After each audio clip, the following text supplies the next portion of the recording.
আমি বোধহয় আমার ক্রিকেট ক্যারিয়ারে সবচেয়ে বেশি কথা বলেছি ক্রিকেট সংস্কৃতি নিয়ে। আমি সবসময় মনে করি যে একটা দেশের ক্রিকেট সাফল্যের চেয়ে জরুরি হচ্ছে ক্রিকেট সংস্কৃতি তৈরি করা এবং সেই জায়গাটা একটা বড় রোল প্লে করার কথা প্রান্তিক ক্রিকেটে। মানে উপজেলা পর্যায়ে, গ্রাম পর্যায়ে সব জায়গায় ক্রিকেট উৎসব হবে। ক্রিকেট প্রতিযোগিতা না। এই ক্রিকেট উৎসবই পারে নানা রকম উৎসব। সেটা কাঠের ব্যাট দিয়ে, বিবাহিত, অবিবাহিত ম্যাচ দিয়ে নানাভাবে হবে এবং এটাই একমাত্র পারে আপনার ক্রিকেট সংস্কৃতি তৈরি করতে। যেটা আমাদের ছিল খানিকটা নষ্ট হয়ে গেছে। বুলবুল ভাই যখন প্রেসিডেন্ট হলেন, বুলবুল ভাই বললেন তার নানা রকম পরিকল্পনার মধ্যে একটা বড় পরিকল্পনা যে আমরা ক্রিকেটকে আবার সত্যি উৎসবের জায়গায় ফিরায় নিয়ে যাব। যে একদম গ্রামে, উপজেলায় এসব জায়গায় আমরা অ্যামেচার ক্রিকেটকে উৎসাহিত করব। খুব ভালো লাগলো কথাটা শুনে। এবং সেটার একটা শুরু হিসাবে বলা যায় যে, এই যে ২৫ বছর পূর্তি উপলক্ষে আমাদের টেস্টের ২৫ বছর পূর্ণ হলো। এইটা উপলক্ষে বিসিবি কি করলো? বাংলাদেশের সমস্ত উপজেলা পর্যায়ে একটা আয়োজন করলো যে কার্নিভালের মতো করেন। কার্নিভালটা তো একটা উৎসব। আন্ডার 12 একটা কার্নিভাল করা হলো। এই পর্যন্ত সব কিন্তু সুন্দর ছিল। কিন্তু গতকালকে একটা খবর পড়লাম, খবর পড়ে মনটা খারাপ হয়ে গেল যে এই উৎসবের নামে বা এই ক্রিকেট সংস্কৃতি তৈরি করার নামে আমরা আসলে কিছু মধ্যবিত্ত গরিব লোকরে একটা বিপদে ফেলে দিছি। এই বিপদটা বিসিবি ফেলছে। এখন এই যে উৎসবটা হলো, কার্নিভালটা হলো, ওই যার উপজেলার লোকেরা গাইডের পয়সা খরচ করে এই উৎসবটা করছিল। বিসিবি তাদেরকে বলছিল যে, "কিছুদিনের মধ্যে আমরা তোমাদেরকে ৳২৫,০০০ করে দিয়ে দেব।" আমি জানি না ৳২৫,০০০ য় একটা উপজেলা কর্তৃপক্ষ কিভাবে এই উৎসব আয়োজন করছে। Okay fine. ৳২৫,০০০ ই আমরা মেনে নিচ্ছি। তারা যেহেতু মেনে নিচ্ছে আমরাও মেনে নিই। কিন্তু কথা হচ্ছে খুব দুঃখের সঙ্গে আমরা জানতে পারলাম একটা মিডিয়া নিউজ করছে, একটা টেলিভিশনের অনলাইন ভার্সন তারা নিউজ করছে যে কোনো উপজেলা বা কোনো জেলা ক্রীড়া সংস্থা এখনো পর্যন্ত বিসিবির প্রতিশ্রুত ওই ৳২৫,০০০ করে বুঝে পায় নাই।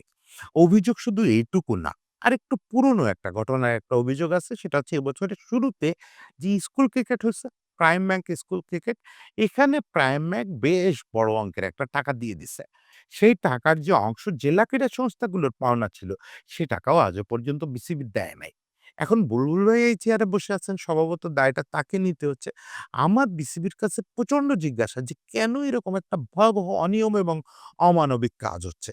যে জেলা ক্রীড়া সংস্থাগুলো তো আসলে সবসময় ফান্ডের অভাবে ভোগে। আর এখন টেকনিক্যাল কারণে জেলা ক্রীড়া সংস্থাগুলো তার যদি ফান্ড থেকেও থাকে, সেখান থেকে টাকা তুলতে পারতেছে না। এরকম একটা অবস্থায় আপনারা কেন এরকম মফস্বলের কিছু মানুষরে ভয়াবহ বিপদে ফেলে দিছেন? এর চেয়ে তো ক্রিকেট বন্ধ থাকাও ভালো। একটু আগে ব্যাখ্যা করি যে কেন তারা ফান্ড তুলতে পারতেছে না। কারণ হচ্ছে এই যে রাষ্ট্রীয় পট পরিবর্তনের পরে আমাদের ক্রীড়া মন্ত্রণালয় একটা প্রজ্ঞাপন জারি করে দেশের সমস্ত ক্রীড়া সংস্থা ভেঙে দিছে। যত জেলা ক্রীড়া সংস্থা ছিল, বিভাগীয় ক্রীড়া সংস্থা ছিল এগুলো ভেঙে দিছে। ভেঙে দিয়ে সেখানে আহ্বায়ক কমিটি করা হয়েছে। এখন নিয়ম অনুযায়ী আহ্বায়ক কমিটি কোনো অর্থনৈতিক লেনদেন মানে ব্যাংক থেকে টাকা তুলতে পারে না। এটা করতে গেলে তার আবার অনেক জটিলতা পোহাতে হয়। সম্ভবত এটার জন্য সচিবালয়ের অনুমতি লাগে। এখন এই সামান্য টাকার জন্য কেউ ওই ফান্ডে হাত দিতে পারতেছে না। সেক্ষেত্রে তারা কার্যক্রম কিভাবে চালাবে? এটাই যে একটা বড় চ্যালেঞ্জ। আমরা তো জেলা ক্রীড়া সংস্থা, বিভাগীয় ক্রীড়া সংস্থা এদের কাছ থেকে অনেক কিছু প্রত্যাশা করি। শুধু প্রত্যাশা করলে তো হবে না, অন্তত টাকা দিতে হবে। ওই পর্যায়ে মফস্বলে টাকা ম্যানেজ করা সামান্য ৳২৫,০০০ ম্যানেজ করাও খুব কঠিন কাজ। এটা আমি আমার অভিজ্ঞতা থেকে জানি। আমার জীবনের একটা অংশ আমি একদম মফস্বল এলাকায় ক্রীড়া সংগঠক হিসেবে কাজ করে আসছি। ফলে ওই জায়গাটায় টাকাটা বিরাট একটা ফ্যাক্টর, বিরাট একটা ফ্যাক্টর। ৳২,০০০ জন্য মানুষের একটা আয়োজন থমকে থাকে। সেখানে ৳২৫,০০০ করে উপজেলাগুলো খরচ করছে এই কার্নিভালের জন্য। এটা তো বুলবুল ভাইয়ের প্রতিশ্রুত।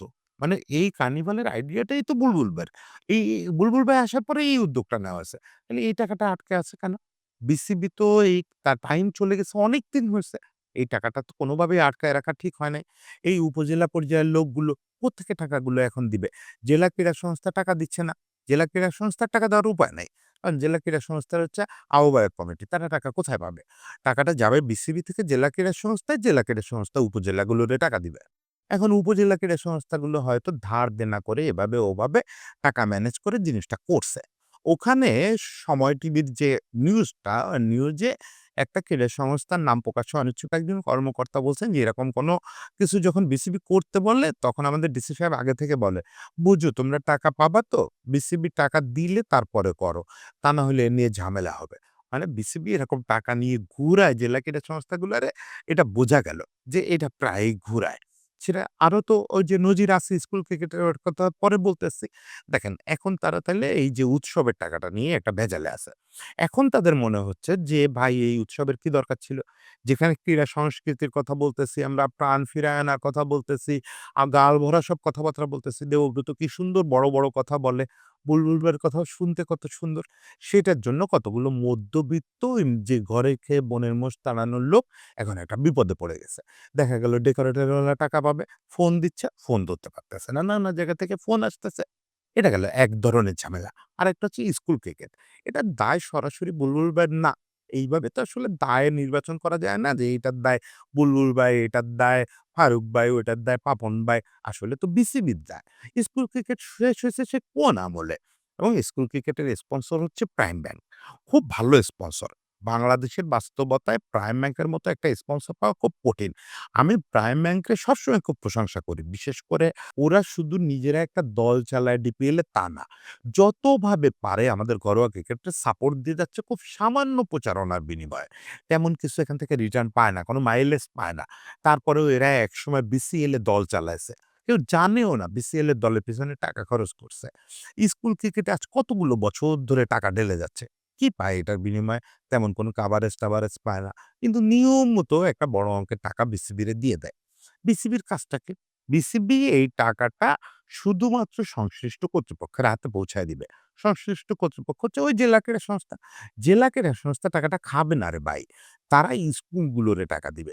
স্কুলগুলো যে আপনার এই টুর্নামেন্টে অংশ নিচ্ছে, আপনি তাদের তো এমনিতে কোনো খরচ দেন নাই।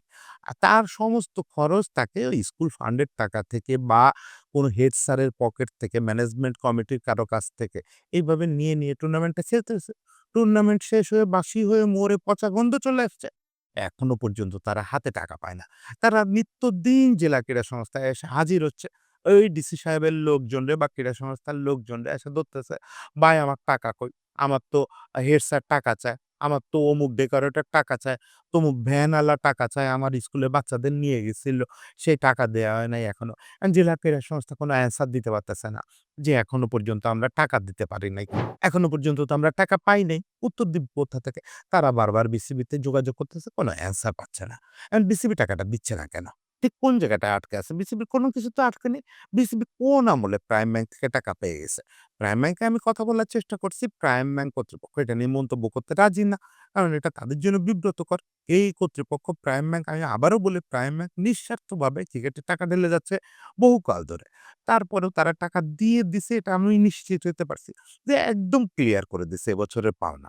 এখন তারা শুনতেছে সেই টাকাটা ইয়েতে পৌঁছায় নাই, জায়গা মতো পৌঁছায় নাই। বিসিবি এত বড় একটা সংস্থা হয়ে এত টাকা এফডিআর রেখে এই সামান্য টাকার জন্য কি দুর্নাম করতেছে এবং লোকজনের কি বিপদে ফেলতেছে? আমি বলতেছি না এই সামান্য টাকা বিসিবি মেরে দিবে। এটা মেরে দিয়ে কোথায় যাবে? আর বিসিবির এটা মারার কথাও না।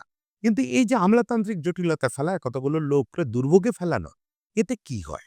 এই লোকগুলো রাতের বেলায় শুয়ে ভাবে যে, "ধুর! কিসের মধ্যে মাথা গলাইছিলাম? ক্রিকেট সংস্কৃতি, ক্রিকেট কালচার, ক্রিকেট উৎসব এসবের আর দরকার নাই। আজ থেকে আর এটার মধ্যে যাব না।" দেখেন এই যে লোকগুলো, এই লোকগুলোই আপনার দেশে যেটুকু যায় স্পোর্টস বাঁচায় রাখছে। এই দেশের প্রান্তে, গ্রামে, স্কুলে, জেলায় আপনি প্রচুর লোক পাবেন এখনো যারা কোনো কিছুর প্রতি নজর নাই, সংসারের প্রতি নজর নাই, মেয়ের বিয়ে হচ্ছে না, ছেলের পড়াশোনা হচ্ছে না, সবকিছু বাদ দিয়ে খেলাধুলা নিয়ে আছে। খেলাধুলা কিচ্ছু বোঝে না। মানে কোনো কেতাবি ট্রেনিং নাই, কিছু না। শুধুমাত্র ওই ভালোবাসা থেকে স্কুলে বাচ্চাদের নিয়ে দৌড়ায়, এলাকার লোকেদের নিয়ে দৌড়ায়, শুধু খেলাধুলা নিয়ে আছে। এই লোকগুলার এইরকম বিপদে ফেলেন না। এইসব লোকরাই আল্টিমেটলি বিপদে পড়ে। কারো কাছ থেকে নিজের তো টাকা নেই এইসব লোকের। কারো কাছ থেকে ধার আয়না এইসব প্রোগ্রাম করে। আজকে আপনার কার্নিভাল করে দেয়, কালকে স্কুল ক্রিকেট করে দেয়। পরে যখন বিপদে পড়ে কোনো একদিন সিদ্ধান্ত নেয় যে, "থাক অনেক হইছে, অনেক বনের মোষ তাড়াইছি। আর তাড়াবো না।" এই লোকগুলো যদি বনের মোষ তাড়ানো বন্ধ করে দেয় না, আপনি ক্রিকেটার পাওয়াই বন্ধ করে দিবেন। এদের কারণেই আজকে সব টপ পর্যায়ের ক্রিকেটারকে জিজ্ঞেস করে দেখেন এদের প্রত্যেকের পেছনে এরকম কোনো একজন বনের মোষ তাড়ানো পাগলের অবদান আছে। সেই পাগলের কারণেই তারা জীবনে খেলা শুরু করছিল। আজকে এই পাগলগুলোরে মারেন না এভাবে। এই পাগলগুলারে এইভাবে বিপদে ফেলেন না। তাহলে দেশে ক্রিকেটও টিকবে না, কোনো খেলাধুলা টিকবে না। দয়া করে বড়, বড় কথা, বড়, বড় প্ল্যান করার আগে এই ছোট সমস্যাগুলা, ছোট জায়গার সমস্যাগুলোর সমাধান করেন। ছোট, ছোট যে মানুষগুলো আমরা, আমাদের সমস্যা থাকলে বড় কিছু হবে না। আশা করি বিসিবি খুব দ্রুত এটা নিয়ে একটা পদক্ষেপ নেবে। আবারও বলি, আমার বিন্দুমাত্র এরকম কোনো আশঙ্কা নাই যে বিসিবি এই টাকা মেরে খাবে ও তমুক। এটাতে বিসিবি জীবনেও ওই পথে হাঁটবে না। শুধুমাত্র নিশ্চয়ই কোনো একটা আমলাতান্ত্রিক জটিলতার কারণে টাকাটা পৌঁছাচ্ছে না। সেই আমলাতান্ত্রিক জটিলতা কেন হবে এই সময়ে? এটা যেভাবে হোক দ্রুত সমাধান করে এই ভাবমূর্তিটা রক্ষা করেন এবং ক্রিকেটের স্বার্থটা রক্ষা করেন। সবার জন্য শুভকামনা, ক্রিকেটের জন্য শুভকামনা।